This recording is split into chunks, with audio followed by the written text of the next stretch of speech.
estaba yo exponiendo, díganme si no, de repente ya saben, tengo tantas cosas en mi cabecita que realmente no sé, pero creo que estaba hablando de la Corte Internacional de Justicia y terminé con la Corte, pero iba a hablar un poquito sobre los dos órganos de la ONU que manejan dentro de la Corte, no de la Corte, de la organización, aspectos de solución de conflictos. ¿Es correcto?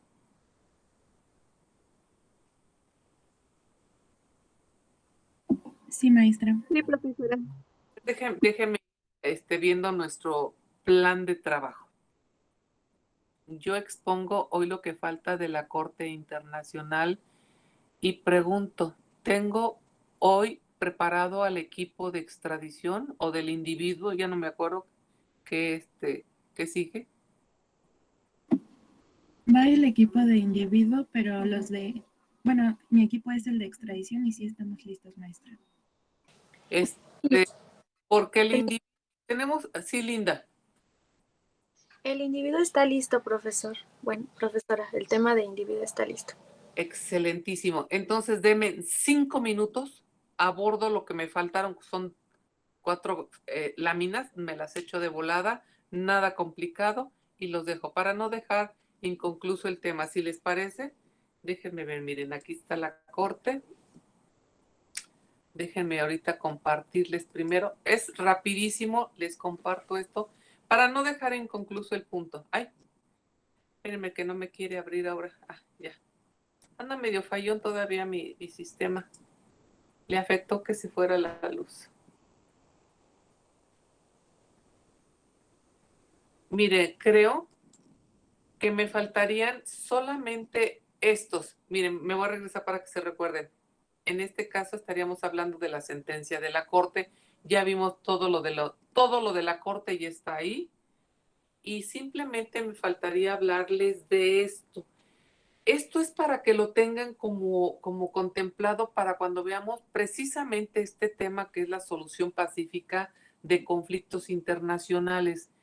Estos ya no los repaso. Cuando yo veo conflictos internacionales y su forma de solución, yo ya no toco a las organizaciones, las toco ahorita porque estamos dentro de la Organización de las Naciones Unidas, para que le pongan una notita ahí.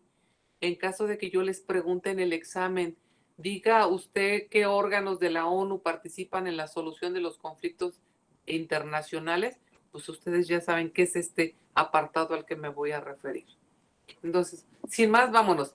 Voy a hablar de la solución pacífica de los conflictos internacionales en las organizaciones internacionales.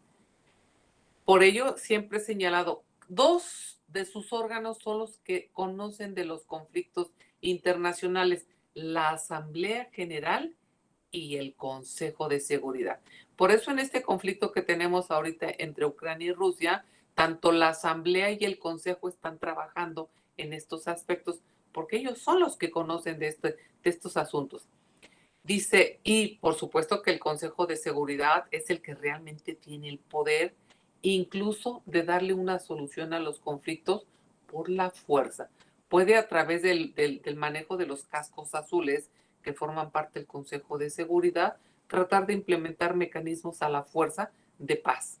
Llámese como un tipo contradicción, pero ahí está el Consejo de Seguridad trabajando.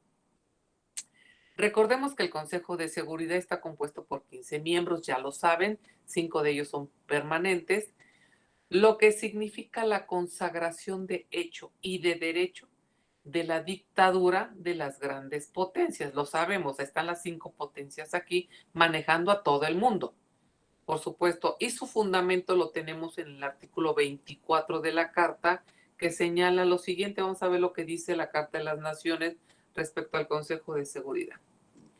Dice, los miembros de la organización confieren al Consejo de Seguridad la responsabilidad primordial de mantener la paz y la seguridad internacionales y reconocen que el Consejo de Seguridad actúa en nombre de ellos al desempeñar las funciones que le impone aquella responsabilidad.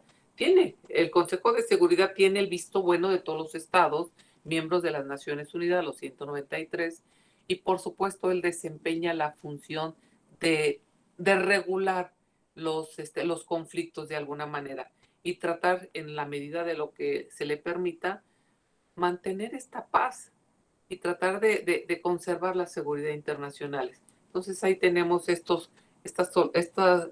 actividad que realiza el Consejo. El Consejo de Seguridad determinará la existencia de toda amenaza a la paz, quebrantamiento de la paz o acto de agresión y hará recomendaciones, lo que está haciendo ahorita a Rusia, o decidirá qué medidas serán tomadas para mantener o restablecer la paz y la seguridad internacionales. Está trabajando arduamente el Consejo de Seguridad ahorita, tratando de alguna manera a través de las distintas negociaciones llevar de alguna manera la paz a Ucrania. Todo ha sido inútil, ¿eh? Déjenme decirles que todos los intentos hasta ahorita han fracasado rotundamente. Y el ejército ruso avanza y ya tiene sitiada a Kiev.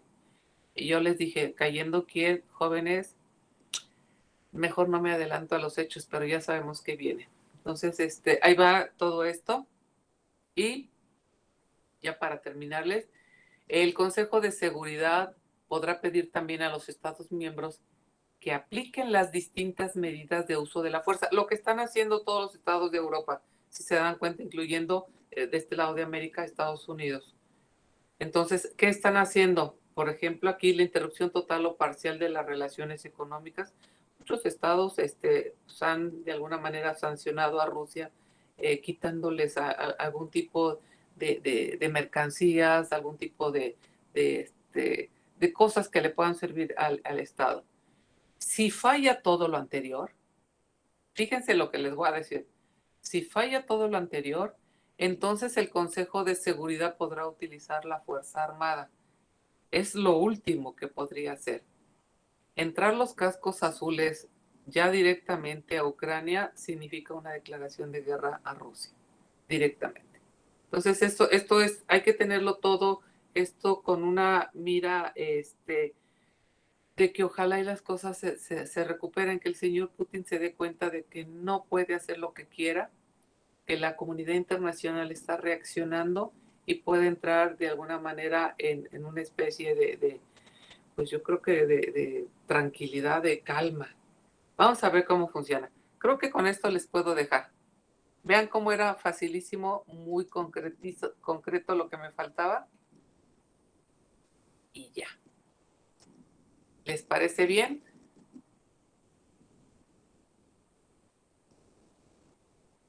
Vieron que era poquito lo que me faltaba, solamente hablar un poquito del trabajo, tanto de la Asamblea General y el Consejo de Seguridad. La Asamblea General, que están reunidas todos los miembros, de alguna manera emitieron su dictamen de hacer un bloqueo económico a Rusia, de qué tipo de sanciones le pueden pegar más fuerte, etcétera. Todo esto lo hizo la Asamblea General y por supuesto el Consejo de Seguridad emitiendo una serie de recomendaciones, que es el trabajo que están haciendo. Por eso lo quise tocar al final. Entonces, sin más, esto sería todo lo que tendríamos que hablar de tanto de la Corte como para puntualizar nada más lo que se dio. Era un puntito nada más de apoyo para este punto. Ahora sí que de este punto. Y ya, nos quedaríamos con el individuo, Linda. Sí, profesora. Adelante, déjenme buscarlos para hacerles su evaluación.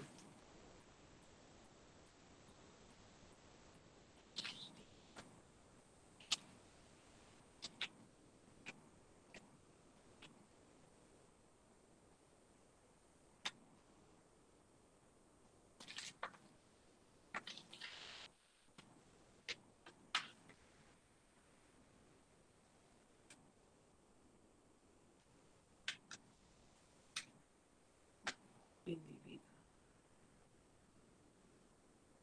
Hoy es 14, ¿verdad? 14 de marzo.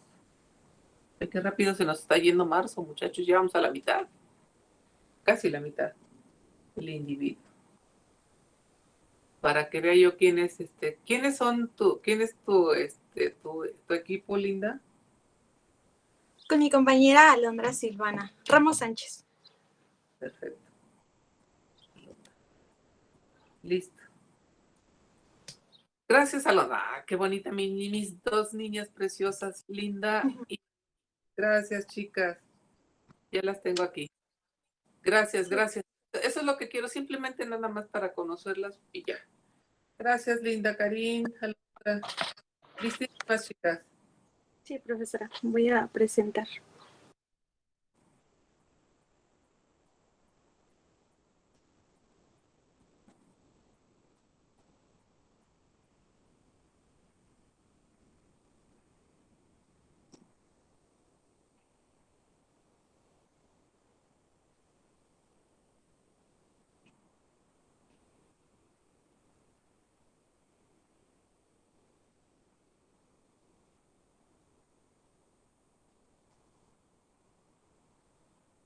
¿Me avisan si pueden verlo, por favor?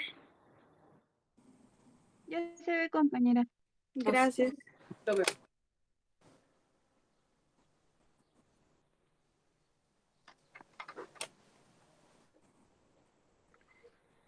Bueno, buenos días, compañeros. Nosotros les vamos a hablar acerca del individuo. El equipo está integrado por Ramos Sánchez, Alondra Silvana y su servidora Luna García, Linda Karime. Bueno, los dejo con mi compañera. Sí, buenos días, profesora y compañeros. ¿Me escuchan bien? Sí. Ok. Sí. Yo les voy a platicar un poco acerca de los antecedentes y la evolución que ha tenido la subjetividad jurídica internacional. En primer lugar, el derecho internacional clásico se basó en un escenario constituido por una comunidad internacional en la que predominaba una estructura interestatal, la cual poseía una finalidad principalmente de tipo relacional y competencial.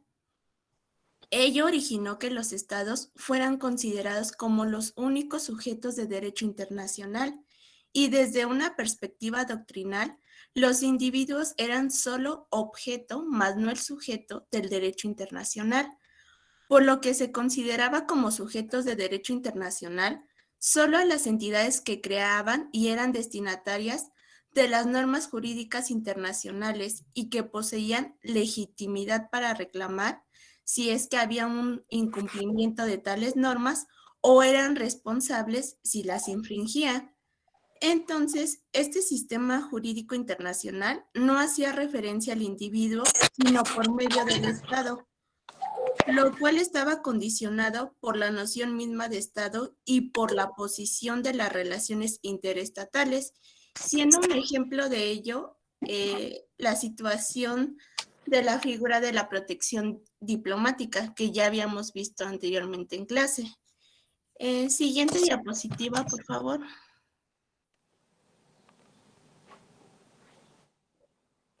Ok. En igual sentido, se dirigían las doctrinas dualistas en lo referente a las relaciones entre el derecho internacional y los derechos internos estatales. Es por ello que la estricta separación entre el derecho internacional y los derechos de los estados aislaban al individuo del derecho internacional. Y únicamente si éste se convertía en derecho interno, podía ser invocado por el individuo o en sentido más amplio por los particulares. Siguiente, por favor, amiga.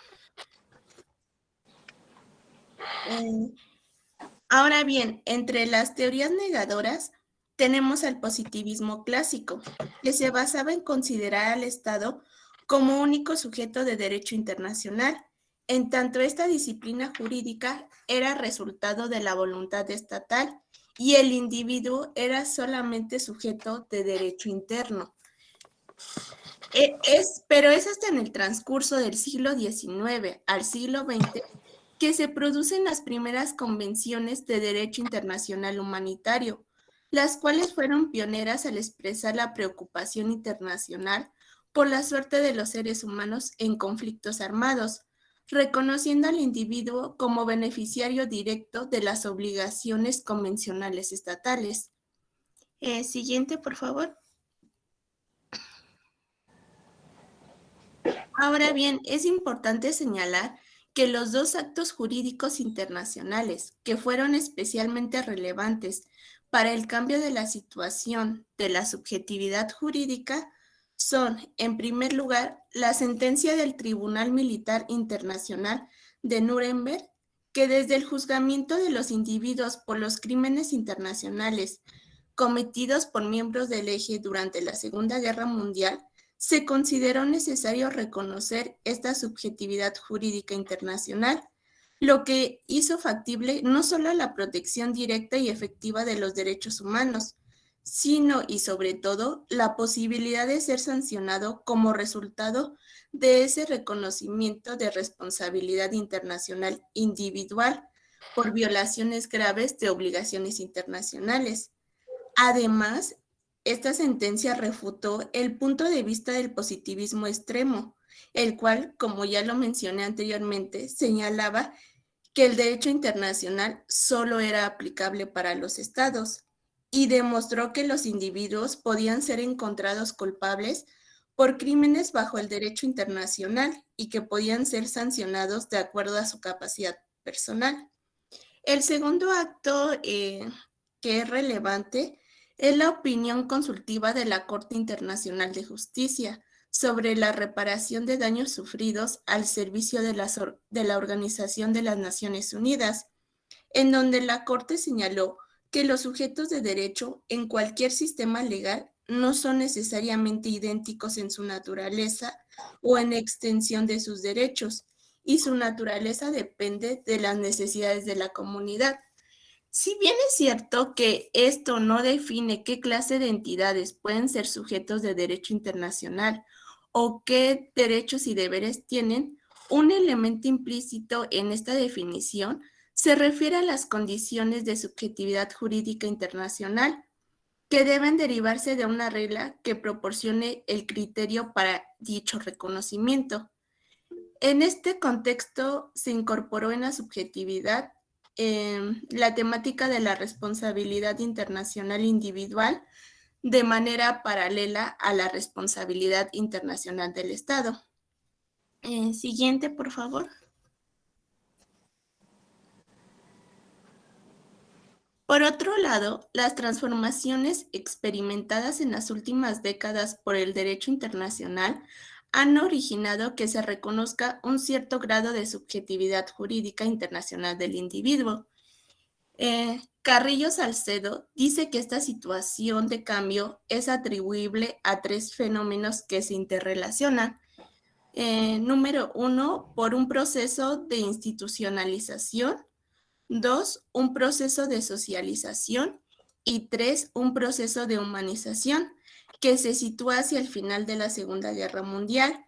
En esta etapa, pues se dio una convergencia de dos inquietudes: la postura a favor de protección de los derechos humanos y, por el otro, la desaprobación consensual de los métodos y medios de preparación de la guerra y su conducción. Esto se encuentra relacionado con la noción de crímenes de derecho internacional y la generación de esa responsabilidad internacional del individuo. Siguiente, por favor. Ahora les voy a hablar sobre las teorías acerca de esta subjetividad. Siguiente, por favor. La primera es la posición doctrinal clásica. Aquí es donde se encuentra la teoría del derecho natural de Grocio, en donde dice que el ser humano es un punto focal de todo derecho, incluyendo el derecho internacional o el derecho de las naciones. Sin embargo, sus sucesores como Vattel, en su teoría señalan que los individuos no son considerados como sujetos directos del derecho de las naciones, por lo que él postula esta dicotomía entre el derecho natural, que gobierna al individuo en el derecho nacional, y el derecho de las naciones, que deriva del derecho natural, pero que se aplica a los estados en sus relaciones mutuas. La siguiente teoría es la posición kelseniana, que es la teoría pura del derecho, elaborada por Hans Kelsen, en donde vincula la noción de sujeto de derecho internacional con el ámbito de validez personal de la norma jurídica internacional. ¿Esto qué implica? Que se obtendrá esa subjetividad si es que se poseen los derechos y obligaciones jurídicas internacionales de manera directa. Es decir, que esa norma jurídica prevé una conducta suya como el contenido de un derecho o obligación. Considera como sujeto de derecho internacional al individuo u otra entidad que sea destinatario directo de dicho orden jurídico. Este autor estima que existen situaciones en las que la conducta de un individuo es regulada directamente por el orden internacional, como ya sea permitida, prohibida u obligatoria. Sin embargo, quiero comentar que en la mayoría de los casos no se da tal supuesto, toda vez que el derecho internacional se refiere directamente a entidades tales como estados o organizaciones internacionales. Sin embargo, los ordenamientos jurídicos de tales entidades se refieren de manera directa a los individuos, por lo que en estos casos son regidos de manera indirecta en el derecho internacional. Siguiente, por favor. Ahora bien, la teoría de la responsabilidad internacional del individuo. Esta considera como sujeto de derecho internacional a todo aquel que se encuentra por lo menos en una de las dos siguientes posibilidades, y no necesariamente en ambas como en la teoría anterior. Primero, que tenga la titularidad de un derecho y a la vez la posibilidad de hacerlo valer mediante reclamación internacional, o bien que tenga la titularidad de una obligación jurídica y la capacidad de ser sujeto pasivo de esa reclamación ante un tribunal internacional, es decir, que sea el destinatario pues, de esa sanción.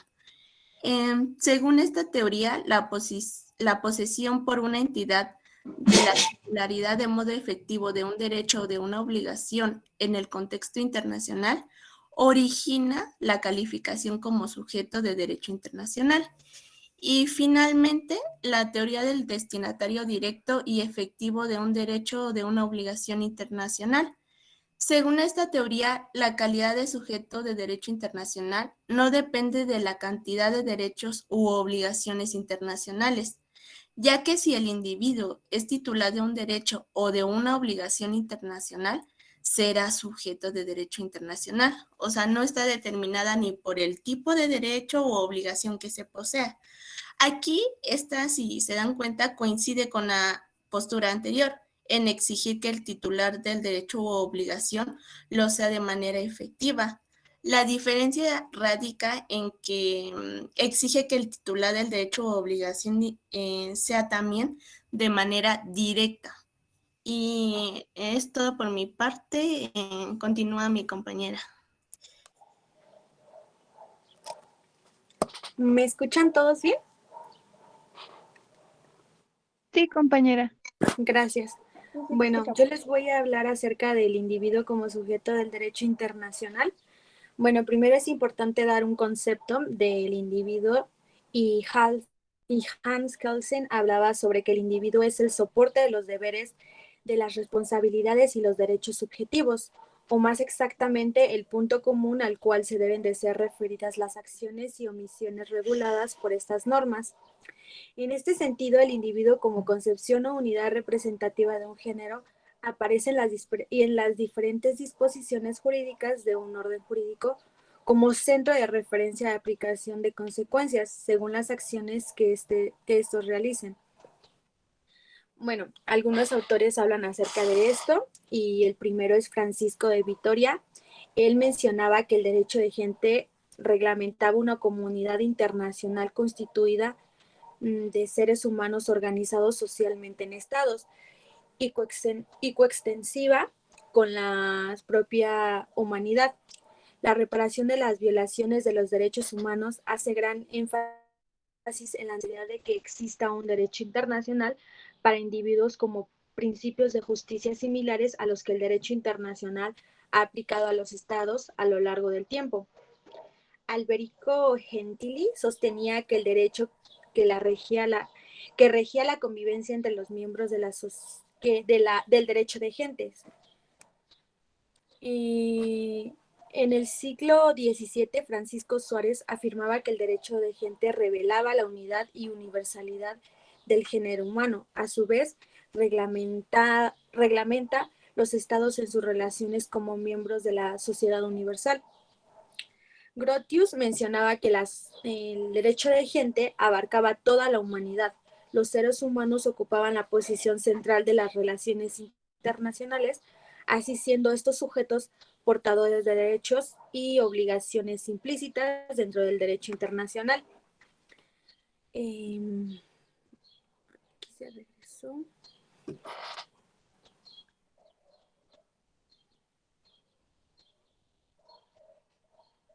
Permítanme, es que se regresa.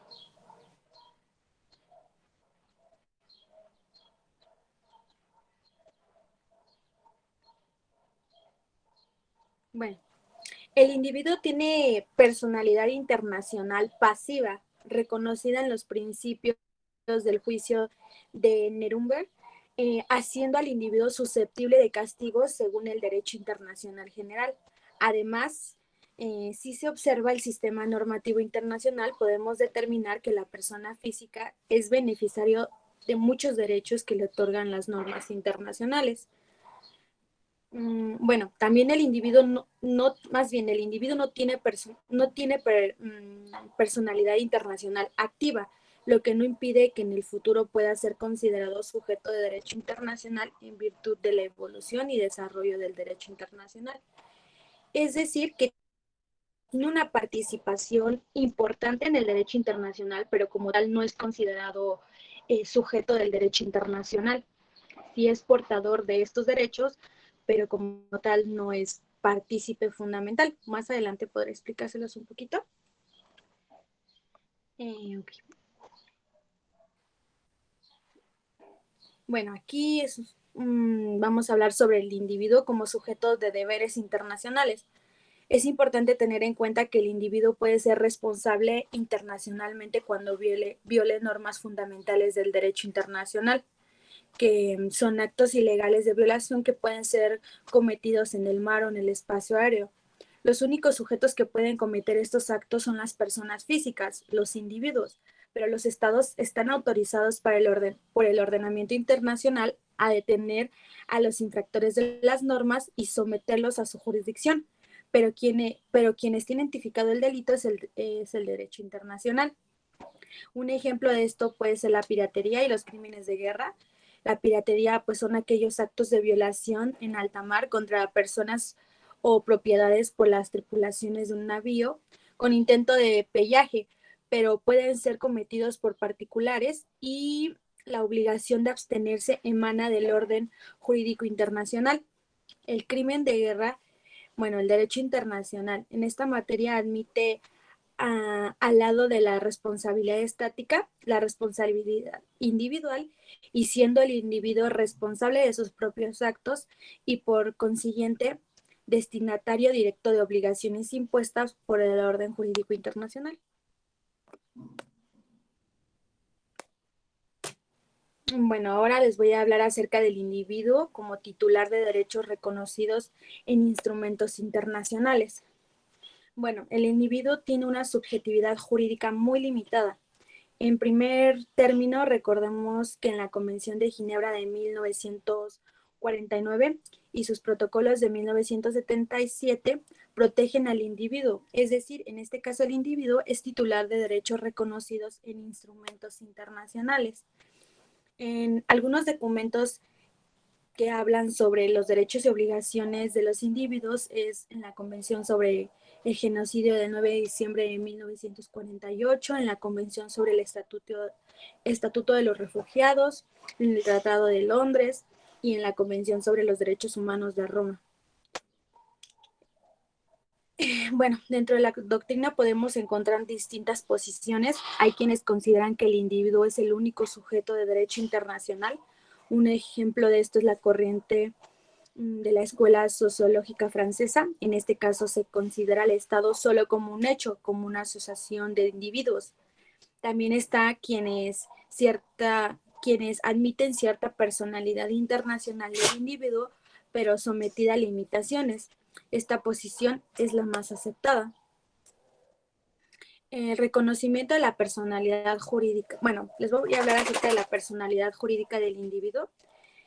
El reconocimiento de la personalidad jurídica del individuo en el plano internacional opera como respuesta a una necesidad de dicha comunidad. Aunque el escenario internacional contemporáneo sea enteramente distinto al de la época de los llamados fundadores, el derecho internacional, el de la construcción de un ordenamiento internacional actualmente aplicable tanto al Estado como a las organizaciones internacionales y como a los individuos. Posee cierta estándares de justicia que son universales. De ahí la importancia que asume la personalidad jurídica del individuo como sujeto de derecho tanto local como internacional. Bueno, otro tema que les voy a platicar es sobre la jurisdicción internacional del individuo. Y la personalidad jurídica tiene una importancia fundamental para encontrar un acceso de los individuos a la jurisdicción internacional.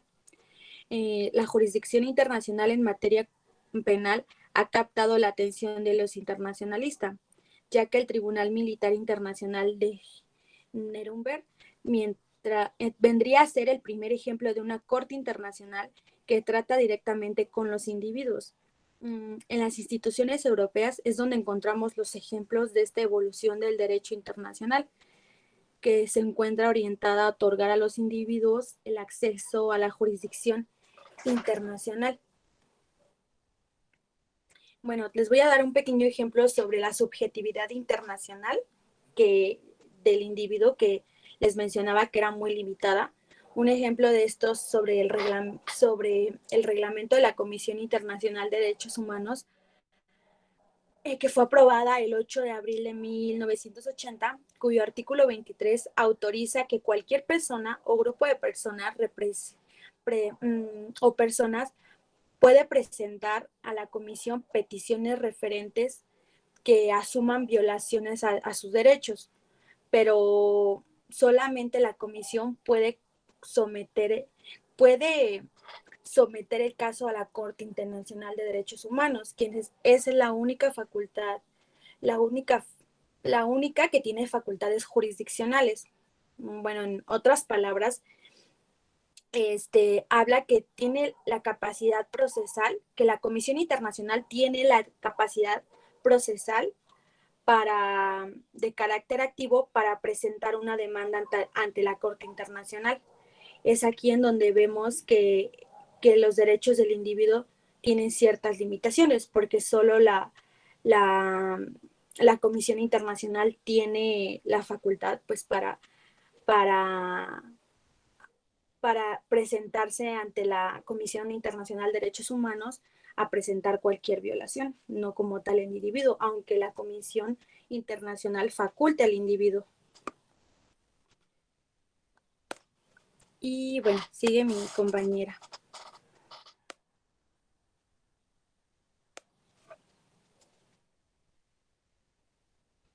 Bueno, sí, finalmente les voy a hacer un pequeño resumen de lo que hablamos en general. Bueno, esta subjetividad jurídica internacional en el ámbito de los derechos humanos, como ya lo mencionó mi compañera, el texto fundamental y el básico que se utiliza para analizar estos mecanismos de protección es la Declaración Universal de Derechos Humanos de la ONU, y pues los demás se han inspirado en ellas. Pero en realidad esta dimensión de subjetividad, ¿qué implica? Implica que el ser humano puede reclamar de manera directa ante una instancia internacional por la vulneración de sus derechos y sin la necesidad de la intermediación de otras entidades. Sin embargo, en el estado actual de desarrollo del derecho internacional, indica que el individuo carece de plena capacidad procesal en la reclamación de sus derechos ante las instancias internacionales. No obstante, se han ido desarrollando en este aspecto normas convencionales o implementación de mecanismos. Y ejemplo de ello es la convención de las 12ª de la Segunda Conferencia de Paz de La Haya, que creó un Tribunal Internacional de Presos, Este tribunal fue diseñado para admitir las reclamaciones de ciertos individuos con nacionalidad de un estado beligerante o neutral. Otro ejemplo es la Corte de Justicia de Centroamérica, que hoy ya está extinta, que poseía la facultad para recibir demandas de individuos luego del agotamiento de los recursos internos y que llegó a conocer, creo que de hasta 5 casos. Otro ejemplo es en el periodo de entreguerras se produce la creación de tribunales arbitrales mixtos, como en el caso de la Primera Guerra Mundial, en donde los individuos podían presentar reclamaciones, y finalmente también en la Sociedad de las Naciones, que fueron sistemas de las minorías y una de las vías procesales en donde se sustanciaba por el derecho concedido a los miembros de las minorías lesionadas de llevar sus peticiones ante la Secretaría de la Sociedad de las Naciones. Y pues eso ha sido todo de nuestra parte. No sé si tienen alguna duda, alguna pregunta.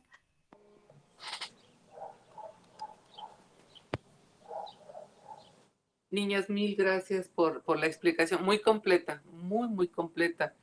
No me dejaron platicarles nada.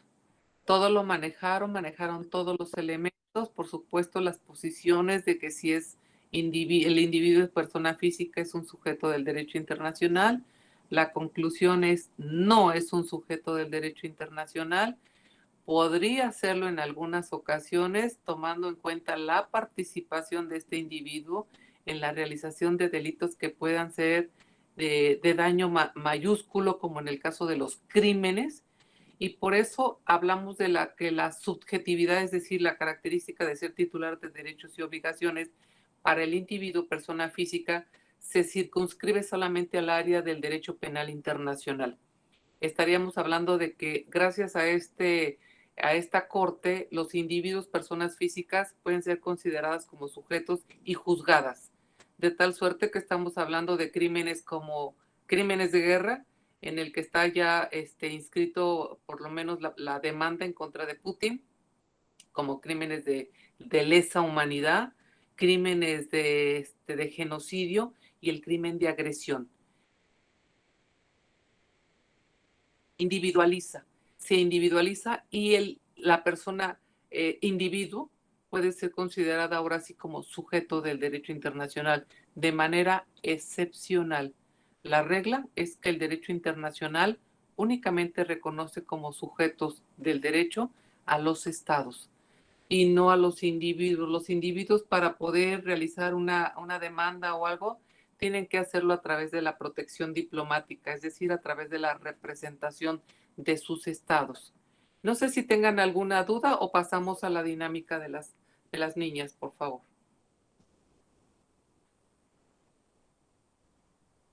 ¿Todo bien? Sí, maestra. Gracias, Edgar. Entonces, Alondra, Linda, ¿cuál sería su dinámica? Sí, profesora, vamos a jugar serpientes y escaleras. Les vamos a hacer preguntas y pues ya el ganador. Necesitamos a una compañera mujer y un compañero hombre, por favor, en lo que presento. Perfecto. ¿Quién quiere jugar con nosotros? Para ponerles participación. El individuo es un tema súper entendible, no fácil, pero sí entendible. ¿A quién ponemos?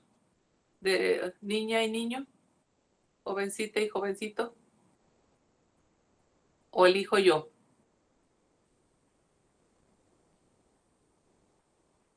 ¿Elijo yo? Melissa, ¿nos harías el favor? Melissa, y nos harías el favor.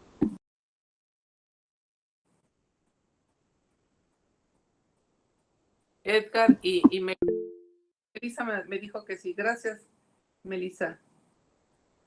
Edgar, Adán, ¿podrías participar? ¿O Daniel? Uno de los dos quiero que compitan aquí, que jueguen con nosotros. Edgar, adelante, Edgar, para anotarte. Sí, maestra, como usted indique. Gracias. Entonces tengo a Edgar Dan y ya Melissa Alejandra. Adelante, empecemos.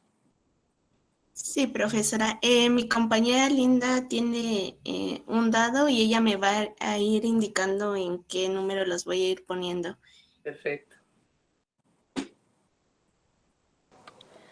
Ok, ¿quién quiere empezar? ¿Quién quiere? Ahora Compañeros. de género, o sea que Edgar o Melissa. ¿Quién quiere empezar? Ah, si quieren, yo empiezo. Vale, lo voy a lanzar y ya. Melissa entra primero.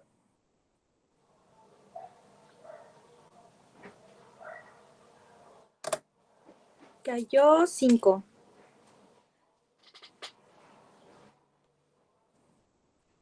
Ok, la pregunta es, ¿en qué ámbito el individuo encuentra sustento su subjetividad internacional? Sí, en el ámbito de los derechos humanos y en el derecho humanitario internacional. Es correcto.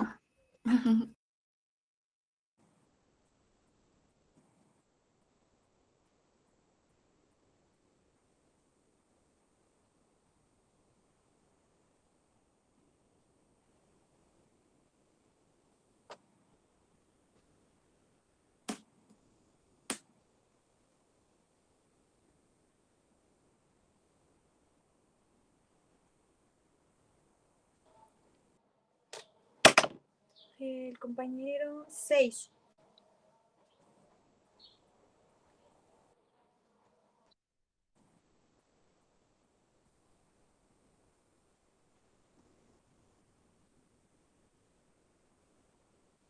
¿Cuál es la pregunta para Edgar? Sí, menciona dos documentos del derecho internacional que toman al individuo como titular de derechos y obligaciones internacionales.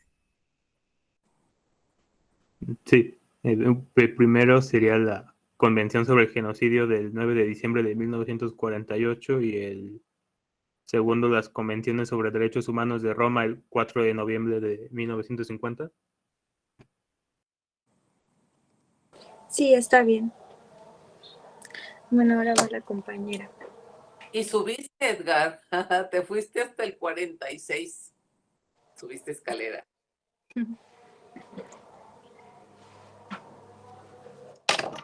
5.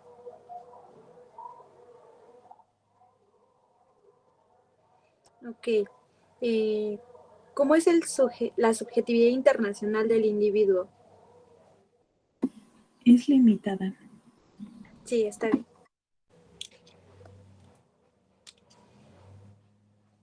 Ahora va el compañero.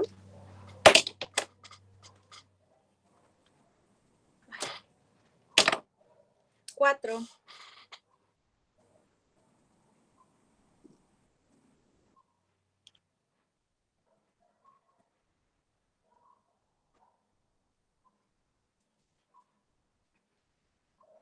Ok. Tu pregunta sería, ¿cuándo el individuo puede ser responsable internacionalmente? Cuando viola normas fundamentales del derecho internacional, que son actos ilegales de violencia que pueden ser cometidos en el mar o en el espacio aéreo. Sí, está bien.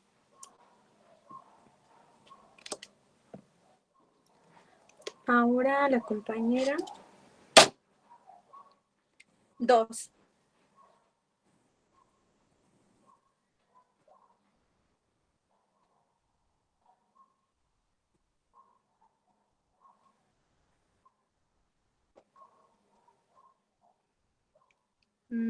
Tu pregunta es, menciona algunos ejemplos de responsabilidad internacional.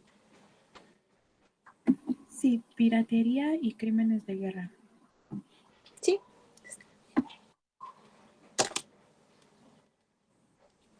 Ahora va el compañero.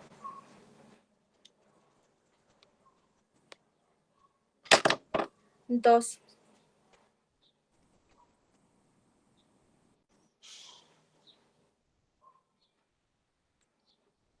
¿Lo regresa? Regresaste, amiga. Tenía que subir al 52. Ándale, ahora sí. No le quite sus puntos. Sí, disculpa. Y sube, ¿no? Creo que subiría si estuviera en el Y la 40. contesta, sí, sí, Ah, ya. así. Ok. A ver. ¿Cuál es el concepto de individuo según Hal Kensel? El individuo es el soporte de los deberes, de las responsabilidades y de los derechos subjetivos, punto común al cual deben ser referidas las acciones y omisiones reguladas por estas normas. Sí, está muy bien. Ahora va la compañera. 6.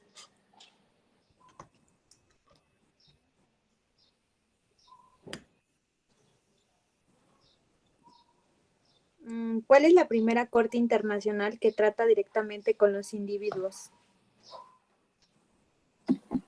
El Tribunal Militar Internacional de Nuremberg. Sí, muy bien.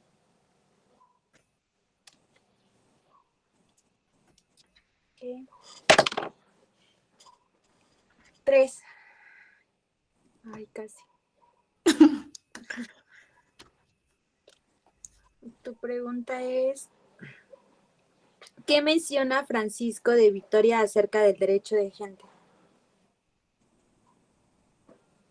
Que el derecho de gente es realmente una comunidad internacional constituida de seres humanos organizados socialmente en estados y coextensiva con la propia humanidad. Sí, muy bien. Ahora va la compañera. 3.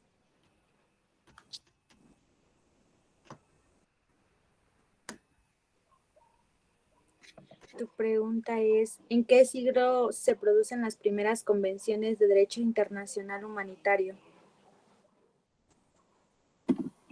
¿En qué siglo? Ajá. En el siglo XIX. Ajá.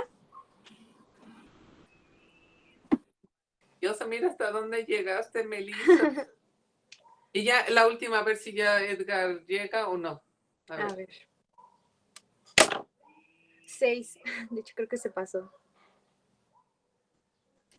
¿Lo regresas al 99 o qué? No, está bien ahí. Entonces, él gana de la pregunta y ya para irnos. Sí. ¿En qué consiste la teoría del positivismo clásico?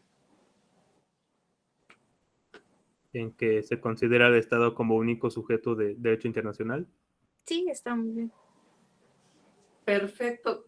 Todas las respuestas muy bien, las preguntas muy bien formuladas, las respuestas mucho mejor.